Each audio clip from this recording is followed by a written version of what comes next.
te lèves-tu chaque jour en portant un poids invisible, comme si quelque chose cherchait à orienter ta journée avant même que tu ne poses le pied au sol, comme si le combat commençait avant la première pensée consciente. Beaucoup avancent ainsi, sans comprendre que le matin n'est pas un simple passage entre la nuit et l'action, mais une porte spirituelle où se décide l'atmosphère entière de la journée. Ce qui est déclaré à cet instant ne disparaît pas, cela s'imprime, cela structure, cela façonne l'âme et l'esprit bien plus profondément que tu ne l'imagines. Il existe une sagesse ancienne, souvent négligée, qui enseigne que la parole inspirée n'est pas faite seulement pour être lue, mais pour être proclamée, habitée, répétée, jusqu'à devenir une respiration intérieure. Le psaume n'est pas un texte figé, il est une voix vivante qui cherche un cœur pour se manifester. Lorsque tu déclares un psaume chaque jour, tu n'ajoutes pas une routine spirituelle de plus, tu changes la direction invisible de ta vie. Si tu ressens au fond de toi que ces paroles te parlent déjà, prends un instant pour aimer cette vidéo, non par habitude, mais comme un acte d'alignement. Abonne-toi pour marcher dans une continuité spirituelle et commente librement ce que tu attends de Dieu en ce moment, car exprimer ton attente ouvre un espace de révélation. Ce que tu comprends maintenant n'est qu'un commencement, car chaque psaume que tu vas découvrir va approfondir cette transformation, étape après étape, jusqu'à devenir une réalité incarnée dans ton quotidien. Depuis les temps anciens, le peuple de Dieu a compris que certaines paroles ne sont pas seulement informatives, mais formatrices. Le psaume appartient à cette catégorie sacrée. Il est né dans des moments de détresse, de victoire, d'attente et de révélation, mais il a été transmis pour traverser les générations comme une clé cachée. Derrière chaque psaume se trouve une architecture spirituelle précise, un ordre invisible qui relie le cœur humain au cœur de Dieu. Dans les Écritures, le psaume n'est jamais présenté comme un simple chant décoratif. Il est une arme douce, une prière structurée, une confession de foi capable de transformer l'intérieur avant de transformer les circonstances. David ne déclarait pas un psaume parce que tout allait bien, mais justement parce que tout était instable. Il savait que la stabilité ne vient pas d'abord de l'extérieur, mais de ce qui est proclamé dans le secret. Déclarer un psaume chaque jour, c'est entrer volontairement dans ce rythme biblique où la parole précède l'action, où la foi prépare le terrain avant que la réalité ne se manifeste. Ce contexte est essentiel, car sans cette compréhension, le psaume reste une lecture. Avec cette clé, il devient une force vivante qui prépare ton esprit, aligne ton âme et ouvre un chemin pour que Dieu agisse avec précision. Avant d'entrer dans la première psaume, il est essentiel de comprendre pourquoi Dieu n'a pas donné un seul psaume universel, mais une diversité de psaumes adaptés aux saisons intérieures de l'homme. Chaque psaume agit comme une fréquence spécifique. Certains réparent, d'autres protègent, d'autres réorientent, d'autres restaurent l'identité. Les déclarer sans discernement reviendrait à utiliser une clé sans savoir quelle porte elle ouvre. C'est pourquoi ces psaumes ne sont pas choisis au hasard, mais selon une progression qui commence par l'ancrage, passe par la protection, conduit à la transformation, puis à l'incarnation. Déclarer un psaume chaque jour ne consiste pas à réciter une formule, mais à s'accorder intérieurement à ce qu'il révèle. La parole devient alors une structure, puis une force, puis une réalité vécue. Ces 5 psaumes forment un chemin complet. Le premier stabilise, le deuxième sécurise, le troisième purifie, le quatrième restaure l'autorité, le cinquième ouvre à la paix durable. Si tu entres dans cette dynamique avec constance, ta vie ne change pas par hasard, elle change par alignement. La première psaume est le psaume 23. Il est souvent connu, mais rarement incarné. Ce psaume ne parle pas d'abord de repos extérieur, mais de direction intérieure. Lorsqu'il commence par affirmer que le Seigneur est le berger, il établit immédiatement une hiérarchie spirituelle. Déclarer ce psaume chaque jour, c'est rappeler à ton âme qu'elle n'est pas livrée à elle-même. Même quand tu ne vois pas clairement la route, une guidance existe déjà. Ce psaume agit profondément sur l'anxiété invisible. Il ne nie pas les vallées obscures, il les traverse avec une certitude supérieure. Lorsque tu déclares que tu ne manques de rien, tu ne décris pas ta situation matérielle, tu proclames une réalité spirituelle qui restructure ton regard. Peu à peu, ton esprit cesse de fonctionner dans la peur du manque et entre dans une confiance active. La première psaume transforme aussi la manière dont tu vis les épreuves. La table dressée en présence des adversaires n'est pas une provocation, mais une révélation. Elle enseigne que la bénédiction ne dépend pas de l'absence de conflit, mais de la présence de Dieu. En déclarant ce psaume chaque jour, tu cesses de vivre en réaction. Tu entres dans une posture d'assurance calme. Si ce psaume résonne en toi, tu peux écrire en commentaire ce mot simple. Je marche guidé, non comme une affirmation vide, mais comme un engagement intérieur. La deuxième psaume est le psaume 91. Ce psaume est une déclaration de protection absolue, mais il ne fonctionne pas comme une promesse automatique. Il révèle une condition intérieure précise, demeurer. Dès les premiers mots, il établit que celui qui habite dans le lieu secret n'est pas simplement de passage. Il s'agit d'une posture continue, d'un choix quotidien de rester sous une couverture spirituelle consciente. Déclarer ce psaume chaque jour, c'est renouveler cette décision invisible de demeurer, même lorsque l'esprit est agité ou distrait. Ce psaume agit profondément sur la peur diffuse, celle qui n'a pas toujours de cause claire, mais qui érode la paix intérieure. Il nomme les dangers sans les magnifier, flèches, peste, terreur nocturne. En les citant, il ne les invoque pas, il les désarme. Lorsque tu déclares que tu ne craindras pas, tu n'ordonnes pas à tes émotions de se taire, tu rappelles à ton âme qu'elle se tient sous une autorité supérieure. Peu à peu, ton système intérieur cesse de fonctionner en mode alerte permanente. La deuxième psaume restaure aussi la perception de la présence divine. Les anges ne sont pas présentés comme une image symbolique, mais comme des messagers chargés d'une mission précise. En déclarant ce psaume, tu reconnais que tu n'es pas seul dans tes déplacements, dans tes décisions, dans tes transitions. Cela transforme subtilement ta manière d'agir. Tu deviens plus posé, plus attentif, moins impulsif, car tu sais que ta vie est gardée. Enfin, ce psaume rééduque la relation à l'adversité. Il ne promet pas l'absence de combat, mais l'impossibilité pour le combat de détruire ce qui est protégé. Le mal peut s'approcher, mais il ne peut s'installer. En déclarant ce psaume chaque jour, tu ne renforces pas une croyance naïve, tu ancres une vérité spirituelle, ta demeure intérieure n'est pas accessible à tout. Cette conscience, répétée quotidiennement, finit par devenir une frontière vivante autour de ton existence. La troisième psaume est le psaume 51. Ce psaume n'est pas confortable, mais il est libérateur. Il ne cherche pas à embellir l'âme, il la met à nu pour la guérir en profondeur. Déclarer ce psaume chaque jour, ce n'est pas s'accuser, c'est refuser de porter des poids invisibles plus longtemps. Il commence par une demande de miséricorde, non parce que l'homme est faible, mais parce qu'il reconnaît que seule la grâce peut restaurer ce qui a été altéré à l'intérieur. Ce psaume agit sur les zones que l'on cache, même à soi-même. Il parle de faute, mais surtout de vérité intérieure. Lorsque tu déclares ce psaume, tu autorises Dieu à travailler au niveau des motivations, pas seulement des comportements. La purification demandée n'est pas extérieure, elle touche le cœur, là où naissent les pensées répétitives, la culpabilité silencieuse et la fatigue morale. Peu à peu, ce psaume nettoie ce que le temps n'a pas réussi à effacer. La troisième psaume restaure aussi la joie spirituelle. Il montre que la joie ne disparaît pas parce que Dieu s'éloigne, mais parce que l'âme se désaligne. En déclarant ce psaume, tu ne demandes pas simplement d'aller mieux, tu demandes d'être recréé intérieurement. L'esprit droit mentionné n'est pas une discipline forcée, mais une stabilité retrouvée. Cette déclaration quotidienne transforme la relation à soi-même. Tu cesses de te condamner et tu commences à te laisser transformer, jour après jour, jusqu'à ce que la liberté intérieure devienne naturelle. La quatrième psaume est le psaume 27. Ce psaume agit comme une restauration de l'autorité intérieure. Il commence par une affirmation qui n'est pas émotionnelle mais positionnelle. Le Seigneur est la lumière et le salut.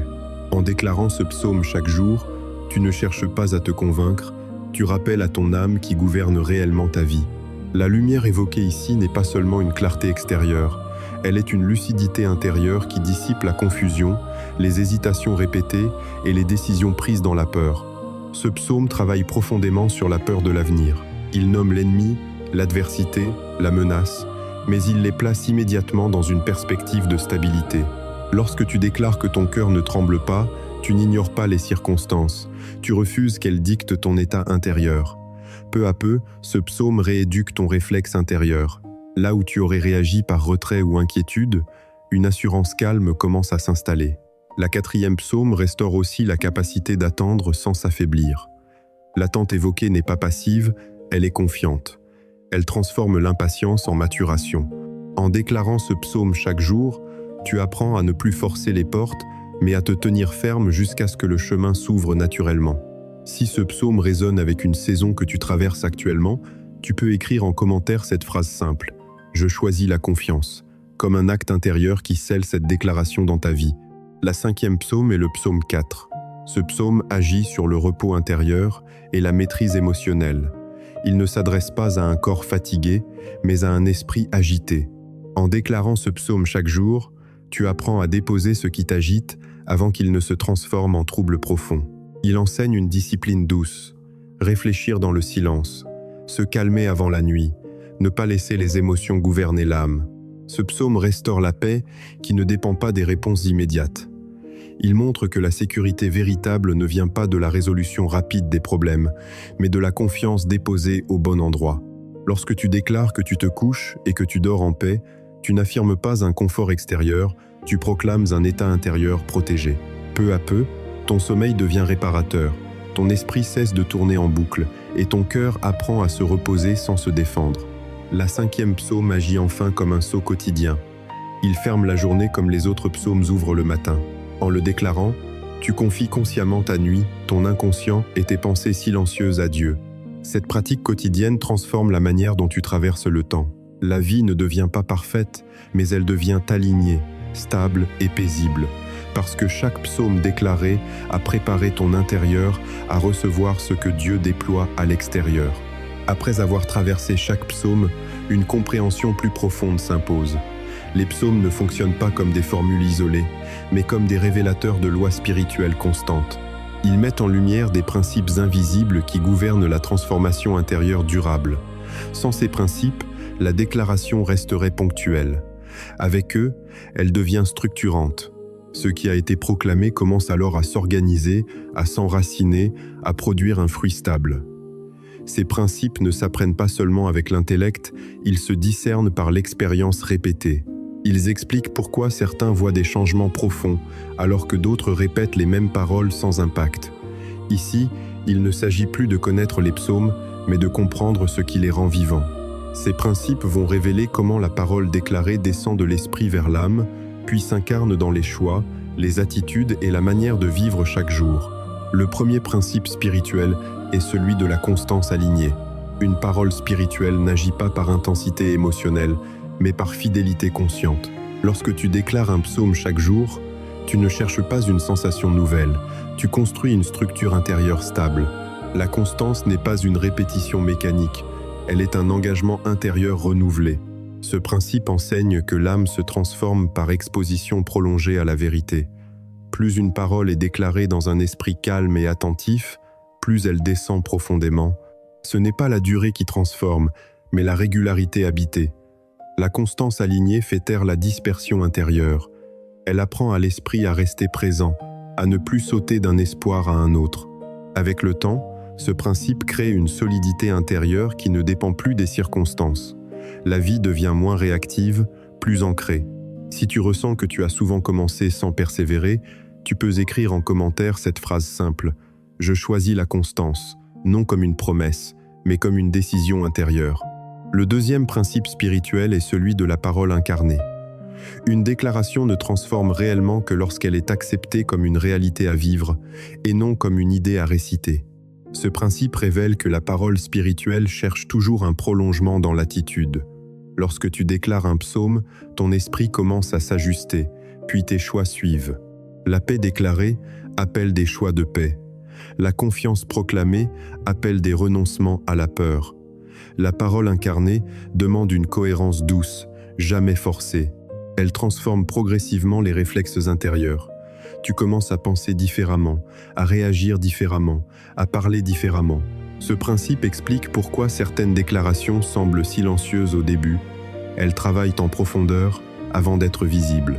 La parole incarnée ne fait pas de bruit, mais elle modifie la direction intérieure. Lorsque ce principe est compris, la transformation cesse d'être frustrante. Elle devient progressive, réelle et durable. Le troisième principe spirituel est celui de l'écoute intérieure. La déclaration d'un psaume n'est jamais un monologue. Elle ouvre un espace où la parole descend, puis où le silence parle à son tour. Ce principe révèle que la transformation profonde commence lorsque l'âme apprend à écouter ce qui se déplace en elle après la proclamation. Trop souvent, l'homme parle sans observer. Ici, le psaume agit comme une semence déposée dans un terrain sensible. L'écoute intérieure permet de discerner les ajustements subtils, les résistances, les appels discrets à changer une attitude ou un regard. Plus tu déclares avec attention, plus tu perçois ces mouvements intérieurs. Ce principe t'apprend à ralentir, à ne pas précipiter les effets, à respecter le rythme de l'œuvre intérieure. Lorsque l'écoute est présente, la parole cesse d'être abstraite. Elle devient guidance. Elle éclaire un choix, apaise une réaction, réoriente une intention. Avec le temps, cette écoute développe une sagesse calme. Tu n'as plus besoin de forcer les réponses, elles émergent naturellement. Si tu reconnais que ton esprit a souvent été trop bruyant pour entendre, tu peux écrire en commentaire ces mots simples. J'apprends à écouter, comme une ouverture consciente à cette transformation silencieuse. Le quatrième principe spirituel est celui de l'accord intérieur. Une parole spirituelle agit pleinement lorsque l'âme cesse de la contredire intérieurement. Ce principe révèle que beaucoup déclarent avec la bouche tout en résistant avec le cœur. L'accord intérieur ne signifie pas comprendre tout, mais accepter de s'aligner même sans voir. Lorsque tu déclares un psaume tout en nourrissant intérieurement l'inverse, la tension demeure. Mais lorsque tu choisis l'accord, quelque chose se relâche. L'âme cesse de lutter contre ce qui est proclamé. Peu à peu, les pensées s'harmonisent avec la parole déclarée. Ce principe enseigne que la foi n'est pas une intensité, mais une cohérence. L'accord intérieur crée une paix profonde, car il met fin aux conflits invisibles. Tu n'as plus besoin de convaincre ton esprit à chaque instant. Il apprend à suivre. Avec ce principe, la déclaration devient fluide, naturelle, presque respirée. La vie intérieure se simplifie, et cette simplicité ouvre la voie à une transformation stable et durable. Le cinquième principe spirituel est celui de la temporalité sacrée. La parole de Dieu n'agit pas toujours selon l'urgence humaine, mais selon un temps intérieur précis. Ce principe enseigne que chaque psaume déclaré enclenche un processus qui se déploie par étapes. Vouloir hâter les effets revient à déraciner la semence avant qu'elle ne porte du fruit. Lorsque tu acceptes cette temporalité, tu cesses de mesurer la transformation à des signes immédiats. Tu apprends à reconnaître les changements subtils, souvent invisibles au début, mais profonds et irréversibles. La temporalité sacrée apaise l'impatience et protège de la déception. Elle t'enseigne à rester fidèle même lorsque rien ne semble bouger. Dans cet espace, la confiance mûrit. Tu comprends que Dieu travaille souvent en profondeur avant d'agir en surface. Ce principe stabilise l'âme et empêche les allers-retours spirituels. La vie intérieure devient moins agitée, plus enracinée, parce que tu sais que ce qui est semé par un psaume déclaré avec foi n'est jamais perdu, même lorsque le silence semble prolongé. Le sixième principe spirituel est celui de la responsabilité intérieure. Déclarer un psaume n'est pas un transfert passif où l'homme se décharge de tout sur Dieu. Ce principe révèle que la transformation spirituelle implique une coopération consciente. La parole déclarée est claire, mais elle appelle aussi une réponse. Lorsque tu déclares un psaume de paix, tu es invité à poser des actes de paix. Lorsque tu déclares un psaume de confiance, tu es amené à renoncer à certaines sécurités illusoires. Cette responsabilité n'est pas lourde, elle est libératrice. Elle te rend acteur de ta transformation sans te placer sous pression. Tu comprends que Dieu agit, mais qu'il respecte ton rythme, tes choix, ton consentement intérieur. Ce principe empêche la spiritualité de devenir une fuite. Il l'ancre dans la réalité quotidienne. Peu à peu, ta vie devient un prolongement naturel de ce que tu déclares. La cohérence entre parole et action s'installe, et cette cohérence devient une source profonde de paix intérieure. Le septième principe spirituel est celui de la mémoire spirituelle. Ce principe révèle que l'âme se transforme aussi parce qu'elle apprend à se rappeler consciemment. Chaque psaume déclaré imprime une trace intérieure, une mémoire nouvelle qui remplace peu à peu les anciens schémas. L'homme vit souvent à partir de souvenirs émotionnels non guéris, de paroles anciennes, de peurs héritées. Le psaume, répété jour après jour, vient réécrire cette mémoire. Il ne supprime pas le passé, mais il change la référence intérieure à partir de laquelle tu réagis. Peu à peu, lorsqu'une situation se présente, ce n'est plus l'ancienne peur qui se réveille, mais la parole déclarée. Ce principe explique pourquoi la transformation devient plus évidente avec le temps. L'âme apprend à se souvenir autrement. Elle puise dans ce qu'elle a proclamé, non dans ce qui l'a blessé. Cette mémoire spirituelle devient une réserve intérieure. Dans les moments de faiblesse, elle soutient. Dans les moments de décision, elle éclaire. La vie cesse d'être gouvernée par l'instinct et commence à être guidée par une parole intégrée. C'est ainsi que la déclaration quotidienne d'un psaume finit par devenir une identité vécue, stable et profonde. Comprendre ces principes est essentiel, mais un seuil se présente maintenant. Il existe un moment où la compréhension atteint sa limite. Savoir comment les psaumes agissent, pourquoi ils transforment et selon quelles lois ils opèrent ne suffit plus. À ce stade, l'esprit est éclairé, mais la vie attend encore un mouvement concret. La connaissance prépare, mais elle ne remplace pas l'engagement intérieur. Il arrive un point où l'âme doit cesser d'analyser et commencer à marcher. C'est ici que la parole quitte le domaine de l'enseignement pour entrer dans celui de l'expérience vécue. Sans cette transition, la spiritualité reste suspendue. Avec elle, elle devient incarnée. Ce passage demande un consentement simple mais profond. Accepter que ce qui a été compris descende maintenant dans le quotidien, dans les choix réels, dans la manière de commencer et de terminer chaque journée. C'est à cet endroit précis que la transformation cesse d'être une idée et commence à devenir une réalité visible. Maintenant, la question n'est plus de savoir si ces psaumes sont puissants, mais comment ils prennent place concrètement dans ta vie quotidienne. L'application n'est pas un effort supplémentaire à fournir, elle est une réorganisation intérieure. Déclarer un psaume chaque jour commence par un choix simple. Réserver un moment précis où l'âme n'est pas encore envahie par le bruit extérieur. Ce moment devient un rendez-vous intérieur. Il n'a pas besoin d'être long, mais il doit être conscient. C'est dans cette régularité que la parole commence à façonner l'esprit. Concrètement, il s'agit d'entrer dans la déclaration avec présence. Lire ou proclamer le psaume lentement, en laissant chaque phrase toucher l'intérieur, sans se presser vers la suivante. Lorsqu'une parole résonne plus fortement, il est juste de s'y arrêter intérieurement, de la laisser descendre, sans analyse excessive. Cette pratique transforme la relation au temps. Tu ne cherches plus à accomplir une tâche spirituelle, tu te rends disponible à une œuvre intérieure. Peu à peu, cette disponibilité modifie ton état d'esprit pour le reste de la journée. L'application personnelle se manifeste aussi dans l'attention portée aux réactions. Après avoir déclaré un psaume de paix, observe comment tu réagis face à une contrariété. Après un psaume de confiance, remarque comment tu abordes une décision. Il ne s'agit pas de te juger, mais de reconnaître les déplacements subtils. Chaque ajustement est une preuve que la parole agit. Lorsqu'une incohérence apparaît, elle n'est pas un échec, mais une invitation à approfondir l'accord intérieur. Enfin, l'application devient complète lorsque la déclaration dépasse le moment dédié et accompagne la journée. Une phrase du psaume peut revenir spontanément à l'esprit, comme un rappel doux. À ce stade, la parole n'est plus seulement déclarée, elle est intégrée. Elle influence les choix, apaise les tensions, oriente les pensées. C'est ainsi que la pratique quotidienne transforme progressivement la vie, non par contrainte, mais par imprégnation. Lorsque cette dynamique s'installe, la transformation cesse d'être recherchée. Elle devient naturelle, parce que le psaume vit désormais à l'intérieur et guide silencieusement chaque pas. Il y avait un homme qui marchait depuis longtemps avec une fatigue intérieure qu'il ne comprenait pas. Chaque jour, il avançait, travaillait, parlait, décidait, mais quelque chose en lui restait tendu, comme si son âme n'avait jamais trouvé de lieu où se poser.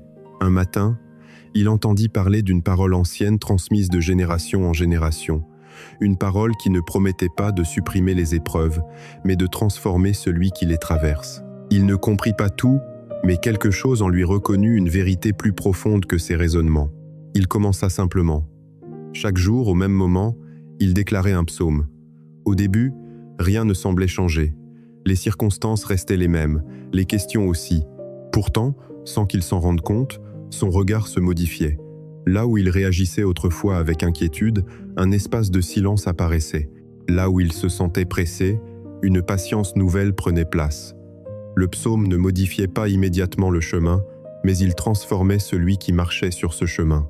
Un jour, alors qu'il traversait une situation qu'il aurait autrefois vécue comme une épreuve insupportable, il réalisa qu'il était resté en paix. Ce n'était pas une paix fabriquée, mais une paix enracinée. Il comprit alors que la parole qu'il déclarait chaque jour avait façonné son intérieur, pierre après pierre, sans bruit. Le psaume était devenu une présence intérieure, une voix douce qui orientait ses choix sans le contraindre. Jésus enseignait ainsi, non en imposant des règles, mais en appelant à suivre une voie. Il parlait du royaume comme d'une semence qui pousse en secret, sans que l'homme sache comment. Celui qui écoute cette voix et la laisse demeurer en lui n'est plus guidé par la peur, mais par une confiance profonde. La parabole n'invite pas à une performance spirituelle, mais à une fidélité simple. Car celui qui suit la voie du Christ, jour après jour, découvre que la vie ne se transforme pas par la force, mais par l'accueil constant de la vérité qui libère. Il existe un moment où la parole intégrée appelle un mouvement intérieur précis. Les actes de transformation spirituelle ne sont pas des performances visibles, mais des décisions silencieuses qui réorganisent l'être en profondeur. Après avoir déclaré chaque psaume, après avoir compris les principes et commencé à les appliquer, l'âme est prête à poser des actes intérieurs concrets. Ces actes ne s'ajoutent pas à la charge quotidienne, ils allègent. Ils permettent à ce qui a été semé par la parole de prendre forme dans la réalité vécue. Chaque acte est un passage. Il ne force rien. Il accompagne ce qui est déjà en train de naître à l'intérieur. Le premier acte de transformation spirituelle est l'acte de reconnaissance consciente. Il consiste à reconnaître volontairement que la direction de ta vie ne dépend plus uniquement de tes forces, mais de la parole que tu déclares. Après avoir proclamé un psaume, cet acte t'invite à cesser de porter seul ce qui t'inquiète. Reconnaître ne signifie pas abandonner toute responsabilité, mais accepter que la charge intérieure n'a pas à être supportée dans la solitude. Cet acte transforme la relation à la pression. Là où tu te sentais obligé de tout contrôler, un relâchement s'opère. Tu reconnais que la guidance divine précède ton effort. Peu à peu, cet acte modifie ta posture intérieure. Tu agis toujours, mais sans agitation. Tu décides toujours, mais sans tension excessive. La reconnaissance consciente libère l'âme du poids de la toute-puissance illusoire. Elle installe une humilité paisible, dans laquelle la parole déclarée par le psaume devient un appui réel. Cet acte, répété, transforme la fatigue intérieure en confiance enracinée. Le deuxième acte de transformation spirituelle est l'acte de renoncement intérieur. Renoncer ici ne signifie pas perdre, mais cesser d'entretenir ce qui contredit la parole déclarée. Après avoir proclamé un psaume de paix, cet acte t'invite à renoncer consciemment aux pensées qui nourrissent l'agitation. Après un psaume de confiance, il t'appelle à lâcher certaines peurs familières. Ce renoncement n'est pas violent, il est lucide. Tu observes ce qui ne s'aligne plus et tu choisis de ne plus t'y attacher. Peu à peu, l'âme se désencombre. Ce qui prenait de la place intérieure sans produire de vie commence à se dissoudre. Le renoncement intérieur crée un espace nouveau. Dans cet espace, la parole du psaume circule librement. Elle ne se heurte plus à des résistances constantes. Cet acte transforme la manière de penser. Les anciens schémas perdent leur autorité. Une simplicité nouvelle s'installe, et avec elle une liberté intérieure plus stable. Le troisième acte de transformation spirituelle est l'acte d'alignement quotidien. Cet acte consiste à ajuster volontairement tes choix à ce que tu déclares, sans rigidité, mais avec cohérence. Après avoir proclamé un psaume, tu observes comment tu parles, comment tu réagis, comment tu choisis. Lorsque tu perçois un décalage, tu ajustes sans te condamner. L'alignement n'est pas une perfection morale, c'est une direction intérieure. Il transforme progressivement les réflexes. Là où tu aurais répondu par impulsion, tu choisis la justesse. Là où tu aurais évité, tu fais un pas. Cet acte relie la parole à la vie concrète. Il empêche la spiritualité de rester théorique. Jour après jour, l'alignement devient naturel. La parole déclarée cesse d'être un moment isolé et devient une ligne directrice. À travers cet acte, le psaume s'incarne réellement. Il n'est plus seulement proclamé, il est vécu. Le quatrième acte de transformation spirituelle est l'acte de confiance active. Cet acte naît lorsque l'âme accepte de marcher sans exiger immédiatement des preuves visibles. Après avoir déclaré un psaume, la confiance active consiste à continuer d'avancer même lorsque les circonstances semblent inchangées. Elle ne nie pas les difficultés, mais elle refuse de leur donner le dernier mot. Cet acte transforme la relation au doute. Le doute cesse d'être un obstacle et devient un rappel de s'appuyer davantage sur la parole déclarée. Peu à peu, la confiance cesse d'être une idée abstraite et devient une posture. Tu n'attends plus que tout soit clair pour avancer. Tu avances parce que tu as déclaré une vérité plus grande que ce que tu vois. Cet acte stabilise l'âme dans l'incertitude et l'empêche de retomber dans l'agitation intérieure. Il installe une assurance calme qui ne dépend pas des résultats immédiats, mais de l'alignement intérieur. Le cinquième acte de transformation spirituelle est l'acte de gratitude silencieuse. Il consiste à remercier intérieurement avant même de percevoir les fruits visibles de la transformation. Après avoir proclamé un psaume, cet acte t'invite à reconnaître que quelque chose est déjà en train de s'opérer, même si tu ne peux pas encore le nommer. La gratitude silencieuse change la perception du temps. Elle te place dans une attente paisible plutôt que dans une impatience tendue. Cet acte transforme le regard porté sur la vie quotidienne. Les petites choses reprennent leur valeur, les tensions perdent de leur pouvoir, et l'âme se détend. La gratitude n'est pas ici une politesse spirituelle, mais une reconnaissance profonde que la parole déclarée agit au-delà de ce que l'œil perçoit. Elle nourrit la mémoire spirituelle et renforce la stabilité intérieure. Le 6e acte de transformation spirituelle est l'acte de fidélité discrète. Cet acte consiste à continuer la déclaration du psaume même lorsque l'émotion s'estompe. Il révèle que la transformation durable ne repose pas sur l'enthousiasme, mais sur la persévérance calme. La fidélité discrète n'a pas besoin d'être vue ni commentée. Elle se vit dans le secret, jour après jour. Cet acte transforme la relation à l'effort. La pratique devient simple, presque naturelle. Elle ne pèse plus. La fidélité crée une profondeur intérieure que les élans ponctuels ne produisent jamais. Peu à peu, la parole du psaume devient familière, intime, intégrée. Elle cesse d'être une pratique et devient une présence. C'est à travers cet acte que la transformation atteint une stabilité durable, car ce qui est nourri dans la discrétion grandit sans être fragilisé. Le 7e acte de transformation spirituelle est l'acte d'abandon confiant. Cet acte n'est pas une résignation, mais un choix conscient de remettre le résultat entre les mains de Dieu. Après avoir déclaré chaque psaume, après avoir reconnu, renoncé, aligné, fait confiance, rendu grâce et persévéré, l'âme arrive à un point de maturité où elle cesse de vouloir maîtriser l'issue. L'abandon confiant libère de l'attente anxieuse. Il met fin au besoin de vérifier constamment si la parole agit. Tu acceptes que l'œuvre intérieure suive un rythme plus profond que ton impatience. Cet acte transforme radicalement la relation au contrôle. Là où l'esprit voulait prévoir, anticiper, sécuriser, un repos s'installe. Tu continues à vivre, à agir, à choisir, mais sans t'accrocher au résultat. L'abandon confiant ouvre un espace où Dieu agit avec liberté. Il permet à la transformation de dépasser ce que tu aurais imaginé. À travers cet acte, la parole déclarée par le psaume atteint son accomplissement intérieur. Elle n'est plus seulement un soutien, elle devient une source. La vie cesse d'être portée par la tension et commence à être guidée par une paix profonde, stable et durable. Tout ce chemin parcouru n'était pas une accumulation de connaissances, mais une traversée intérieure. Chaque psaume déclaré, compris, appliqué et incarné a déplacé quelque chose en toi, parfois de manière visible, parfois de façon presque imperceptible. La transformation véritable ne fait pas toujours de bruit, mais elle laisse des traces profondes. Tu as vu comment la parole commence comme une déclaration, devient une structure, puis une orientation, jusqu'à façonner une manière d'être au monde. La vie ne se divise plus entre le spirituel et le quotidien. Elle devient un seul mouvement cohérent, porté par une parole vivante. Ce parcours révèle que changer sa vie ne consiste pas à contrôler chaque détail, mais à aligner l'intérieur sur une vérité plus grande. Le psaume n'a jamais eu pour vocation de fuir la réalité, mais de la traverser autrement. Il t'apprend à marcher sans t'agiter, à attendre sans t'éteindre, à agir sans te durcir. À mesure que ces psaumes s'enracinent, tu découvres que la paix ne dépend pas de l'absence de difficultés, mais de la présence constante de Dieu dans chaque instant. Relire ce chemin, c'est comprendre que rien n'était inutile. Chaque étape préparait la suivante.